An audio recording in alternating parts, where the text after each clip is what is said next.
Hey squad, it's your squid. Coming at you from a very dingy motel in Niagara Falls on the New York side. In the bathroom because the acoustics are slightly better in here, and because, you know, there's a boisterous 5-year-old being put to bed outside. As you can tell from the clickbaity headline, I'm trying to get some subscribers, so if you're not subscribed already, it's either down here or it's down there. One of the two. You're here already, it takes about 3 seconds. Click subscribe, comment and let me know what you think of the content. Have a look at some of my other videos, you know, like, give it a whirl. Anyway, what's the worst that you can lose? Another 5 minutes of your life on YouTube?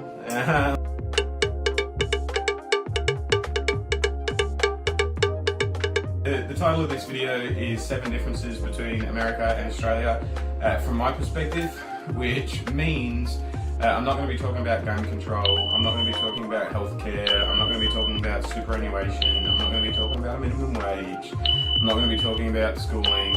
Like, take all of those things as read, that's better in Australia, but everyone knows that. The point of this video is to point out 7 weird differences that I thought I wasn't expecting, you know, I thought were quite strange, or that catch me out regularly, you know what I mean? So here we go.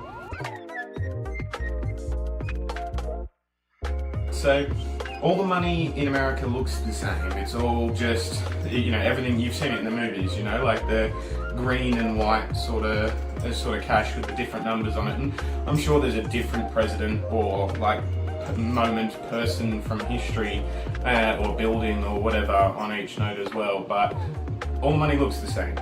For my American viewers, the money back home in Australia is all different colours. So the $5 note is like a pinky purple, the $10 note is blue, the $20 note is red, the $50 note is yellow, the $100 note is green, right? And it's like green, not the green that you see, you know, on American money, but like lime green.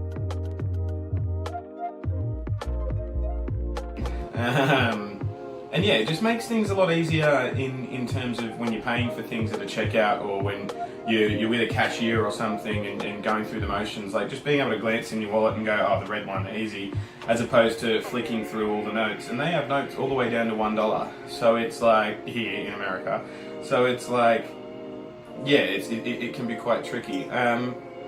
Which brings to mind number 2, right, which is cashiers and small talk. Not really a thing here. Like, I struggled initially with saying cheers, because obviously when you say cheers mate or something like that back home, it just means thanks, you know, but I knew mate was a very Australian thing anyway, but the cheers in America here anyway, or in the Niagara Falls and Buffalo area, cheers generally just means like you're gonna clink glasses, you know. That's it. It's nothing other than that. And people look at you sort of like you have 2 heads if you say it out of that context. But yeah, like the cashiers in general don't really want to. They're not keen on a chat. You know, they're just there to do their job, scan your items, tell you the total, take the total, give you your change. That's their gig. You know, maybe it's just because I'm like it's not a normal voice to them, so they're taken aback a bit.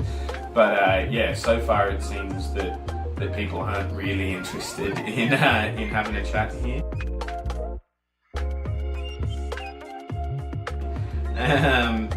Number 3, all fuel is prepaid here. So initially, you know, if you've been watching some of my other videos from the road trip, and don't stress, those are still coming. There's another one coming at you in a day or 2. The next leg, anyway.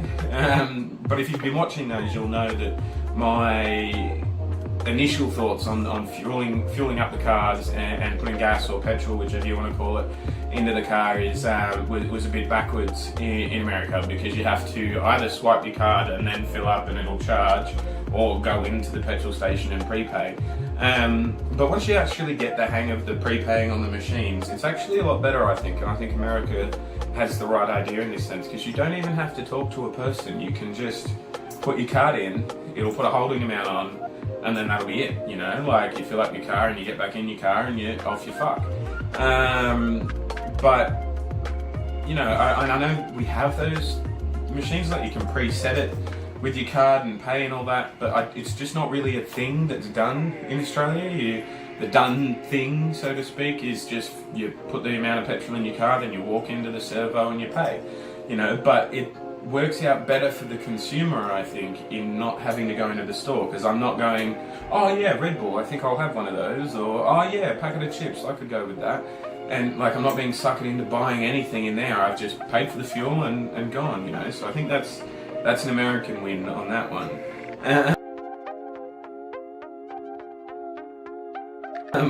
Number 4 though, turning lanes, right? So turning lanes on the left is very strange, because obviously America and Australia drive on opposite sides of the road. And in America, if you're turning left, you're going across traffic, like you would be if you're turning right back home in Australia. And so at traffic stops, like at red lights and all that sort of thing, it's the left hand has the turning lane, so the middle of the road you're waiting to turn left, which is just, all the American viewers are like, yep. But it feels so instinctually wrong, and so that I felt like that deserved a thing of its own. But it does sort of lead into number 5, which is that you can turn right on a red light here. So the equivalent of turning left, because you're not going against any traffic, like you're not going in front of any traffic, unless the people immediately to your right have a green light, I suppose. And I'm going to say this actually as well, I think this might just be in New York State. I don't know if it's all of an America thing. If so, I imagine people on the road trip were probably annoyed at me over various stages of it. But yeah, you can, if the light's red, unless there is a sign saying do not, no right turn on red, it's assumed knowledge that you come to a full stop and then you turn and you go, because no one's coming or whatever, which is, convenient, but it seems strange, to me as well. Like, it's, again, I'm sure I'll get used to it, it's just the instinct of it, but I felt like that deserved a mention as well. Number 6 is that clothing sizes are very strange. I bought this shirt the other day at Levi's at the mall, and there was a sale, don't stress, I'm not like, just paying for a tiny red label and a shirt that I could have otherwise got for half the price. It was $10, so, good quality shirt, $10. But anyway, going on a tangent there. I was at Levi's, and this is a small, and back home I would usually be in a medium to a large. And admittedly I bought another shirt from Levi's and I was a medium in that as well, so I'm not sure if it's just the size disparity here changes from designer to designer to designer. And obviously I hear all the girls talking at the minute going, yeah, welcome to my world, but like, it's generally not a thing that dudes have to struggle with, but it seems so far with the clothes that I've bought in America that it has been a thing. Like, a medium doesn't necessarily mean medium. But also on the same token, when I buy clothes on eBay that are from China, they're a lot smaller, or they're not, so there's that variance there. Maybe I'm just spoilt for consistency with clothes in Australia, I don't know. Number 7. Obviously I couldn't go past this one, it's the food. The food here and the portion sizes and the sheer availability of fattening foods is like stark, like there's a stark difference between Australia and America. Because there's your 24-hour Macca's or your kebab shop down the road or whatever back home in Australia, but it's actual food, like it's actual meat with actual cheese.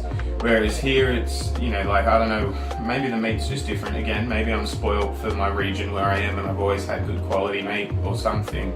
But like, here in New York especially, the liquidy cheese and stuff as well. The pizza's amazing here, don't get me wrong, but the portion sizes are huge as well. Like a Macca's cup, for example, a large Macca's cup back home in Australia is the same as a medium Macca's cup here in America. And then the large is like yay big, I shit you not. But yeah, that's 7 differences that I've spotted. Admittedly, I've only been here for about 3.5, 4 weeks now. This is my third trip to America, but this is the one where I've sort of been focusing more and paying attention to the subtle differences, and those are the 7 that jumped out at me first while I was writing this list. Give me a comment and let me know what you thought. Did any of the 7 surprise you? Did any of the 7 jump out at you as something that you didn't think would be a surprise, or that I would be surprised by? And is there anything in America you want me to explore or look at from my perspective? Just chuck us a comment, let me know, and subscribe. See you later.